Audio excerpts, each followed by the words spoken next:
Baik, Assalamualaikum warahmatullahi wabarakatuh. Perkenalkan, saya Ani Nurlira ini dari kelas PGSDA akan menerangkan tentang anak berkebutuhan khusus. Anak berkebutuhan khusus adalah anak yang dalam pendidikan membutuhkan pelayanan yang spesifik. Berbeda dengan anak normal lainnya.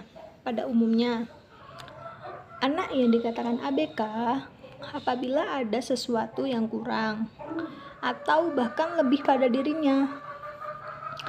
Salah satu yang termasuk dalam golongan ABK adalah tunarungu.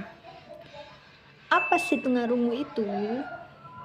Tunarungu sendiri berasal dari dua kata, yaitu tuna dan rungu.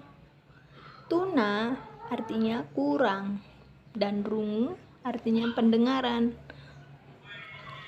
Orang dikatakan tunarungu apabila dia tidak mampu mendengar pada umumnya. Tunarungu adalah seseorang yang mengalami kekurangan atau kehilangan kemampuan mendengar, baik sebagian atau seluruhnya, yang diakibatkan karena tidak berfungsinya sebagian atau seluruh alat pendengarannya, sehingga ia tidak dapat menggunakan alat pendengarannya dalam kehidupan sehari-hari yang akan memberi dampak pada kehidupannya kompleks. Adapun ciri-ciri tunarungu. Yang pertama, dalam segi fisik. Gerakan bicara itu kaku dan membungkuk. Gerakan matanya cepat dan beringas. Gerakan tangan dan kaki sangat cepat. Kedua, dalam segi sosial. Perasaan rendah dan merasa diasingkan oleh keluarga dan masyarakat.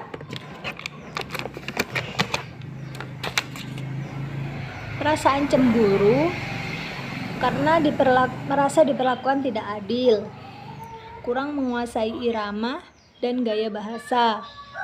Yang ketiga, dalam segi emosi, karena mereka kekurangan bahasa lisan dan tulisan, sehingga menyebabkan seseorang yang tunarungu itu sering menafsirkan sesuatu dengan negatif dan salah dalam mengartikannya atau pengertiannya. Hal ini disebabkan karena tekanan dalam emosi mereka. Berikut ini adalah klasifikasi tunarungu. Yang pertama, 0 dB. Itu menunjukkan seseorang masih mempunyai pendengaran yang optimal atau normal. Yang kedua, 0 sampai 26 dB. Menunjukkan seseorang masih mempunyai pendengaran optimal dan masih normal. 27 sampai 40 dB. Mereka mempunyai kesulitan mendengar bunyi yang jauh, membutuhkan tempat duduk yang strategis dalam belajar mengajar, dan memerlukan terapi bicara atau biasanya sering disebut bahasa isyarat, dan ini tergolong tunarungu ringan. Yang keempat, 41 sampai 55 dB.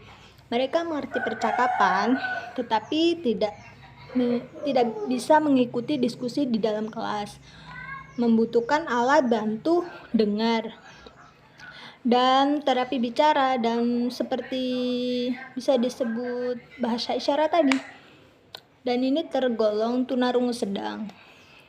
Yang kelima, 36 sampai 70 dB. 56 sampai 70 dB. Mereka hanya bisa mendengar suara dari jauh, yang dekat, bahasa dan bicara menggunakan alat bantu dengar, serta dengan cara yang khusus. Ini itu tergolong tunarungu berat. Yang ke-6, 70 sampai 90 dB. Mereka hanya bisa mendengar jarak yang dekat, kadang-kadang dianggap tuli, dan mereka itu membutuhkan pendidikan khusus yang intensif, dan mereka membutuhkan alat bantu dengar dan latihan bicara khusus atau seperti terapi bicara atau bisa juga disebut bahasa isyarat.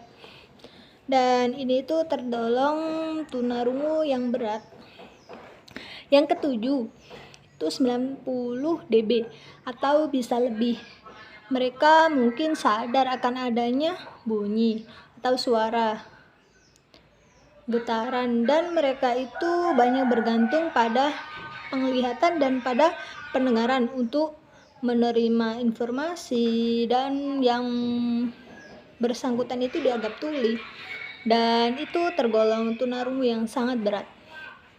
Komunikasi yang sering digunakan oleh seseorang penyandang tunarungu, mayoritas orang yang penyandang tunarungu, mereka itu lebih nyaman menggunakan bahasa isyarat dikarenakan keterbatasan yang mereka miliki.